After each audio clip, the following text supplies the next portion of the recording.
Assalamualaikum warahmatullahi wabarakatuh. Alhamdulillah, alhamdulillahilladzi ja'alana ummatan wasatiyah. Wassalatu wassalamu ala man la nabiyya ba'dah. Allahumma salli wa sallim ala sayyidina Muhammad wa ala alihi wa sahbihi wa mawala. Amma ba'd. Dewan Hakim yang arif dan bijaksana, hadirin sebangsa dan setanah air yang kami banggakan. Sejarah mencatat bahwa peradaban yang besar tidak hanya dibangun di atas tumpukan batu bata teknologi, akan tetapi ia berpijak di atas fondasi nilai yang kokoh. Namun hadirin, mari kita lihat realita hari ini. Manusia mampu menciptakan kecerdasan buatan, namun seringkali kehilangan kecerdasan moral. Kita mampu membelah atom, namun justru digunakan untuk membelah persatuan manusia. Mengapa hadirin? Karena sains tanpa bimbingan wahyu seperti kapal tanpa kompas. Ia bergerak cepat, namun kehilangan arah. Inilah bukti otentik bahwa kecanggihan intelektual jika tidak dipandu oleh wahyu hanya akan membawa manusia pada jurang kehancuran. Oleh karena itu, pada kesempatan ini kami akan menguraikan Syarhil Quran dengan judul Wahyu dan Sains sebagai kompas peradaban dunia. Hal ini telah digambarkan Allah dalam Al-Quran surah Ar-Rum ayat 41 sebagai berikut. A'udzu billahi minasy syaithanir rajim.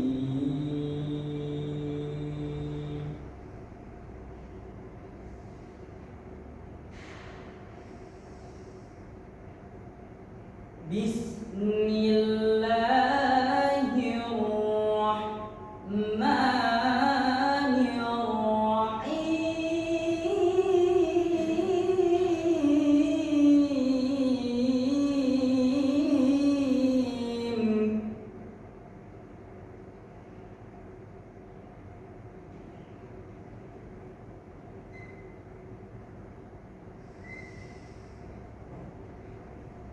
ظهر الفساد في البر والبحر بما كسبت أيدي الناس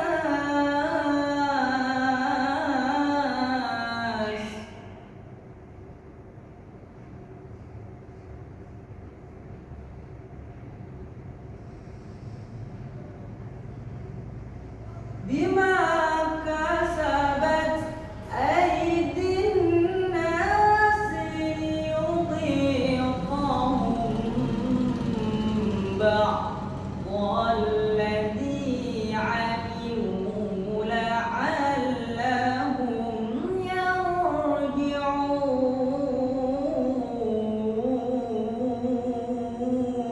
Hamba berlindung kepada Allah dari usikan setan yang terkutuk dengan menyebut asma-Mu ya Allah yang Maha Pengasih, Maha Penyayang. Telah tampak kerusakan di darat dan di laut disebabkan karena perbuatan tangan manusia. Allah menghendaki agar mereka merasakan sebagian dari akibat perbuatan mereka, agar mereka kembali ke jalan yang benar. Hadirin yang kami muliakan, dalam tafsir Al-Misbah, Profesor Quraisy Shihab menjelaskan bahwa kata fasad dalam ayat ini bukan hanya kerusakan alam, akan tetapi juga kerusakan tatanan nilai. Manusia yang merasa hebat dengan sainsnya, namun melupakan sang pencipta, cenderung bersikap destruktif. Data dari Global Risk Report menunjukkan bahwa krisis lingkungan dan senjata pemusnah massal adalah ancaman nyata hari ini. Hal ini mengakibatkan kerusakan alam dan krisis kemanusiaan yang terjadi di mana-mana. Lantas, bagaimana solusinya hadirin? Islam tidak pernah memusuhi sains, justru Al-Quran adalah motor penggerak nalar manusia. Al-Quran memerintahkan kita untuk membaca fenomena agar membawa kita pada kesejahteraan di dunia dan keselamatan di akhirat. Oleh karena itu hadirin, Allah memberikan solusi dalam Al-Quran surah Ali Imran ayat 190 sampai dengan ayat 191 sebagai berikut. Inna fi khalqis samawati wal ardi wa ikhtilafil laili wan nahar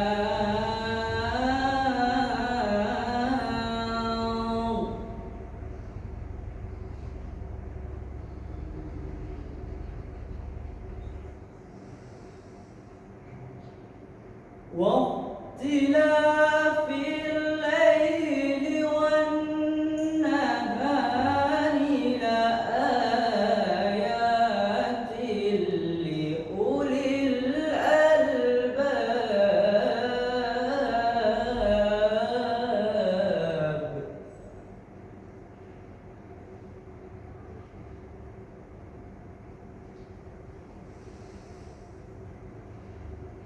الذين يذكرون الله قياما وقعودا وعلى جنوبهم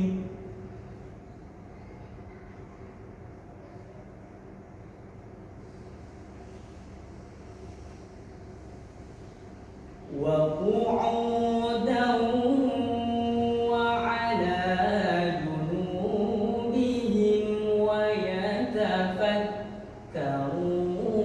في خلق السماوات والأرض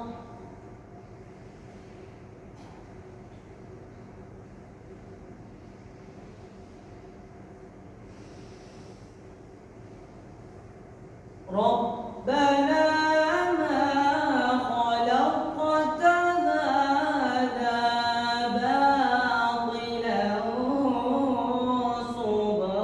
سبحانك فقنا عذاب النار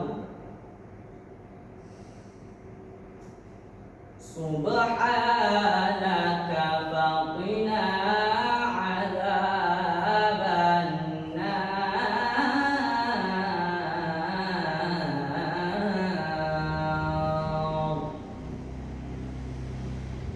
صدق الله العظيم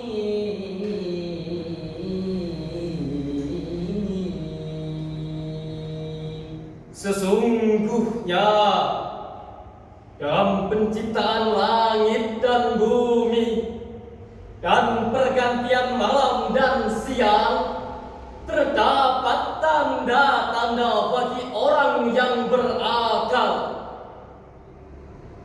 yaitu orang-orang yang mengingat Allah sambil berdiri, duduk atau dalam keadaan berbaring.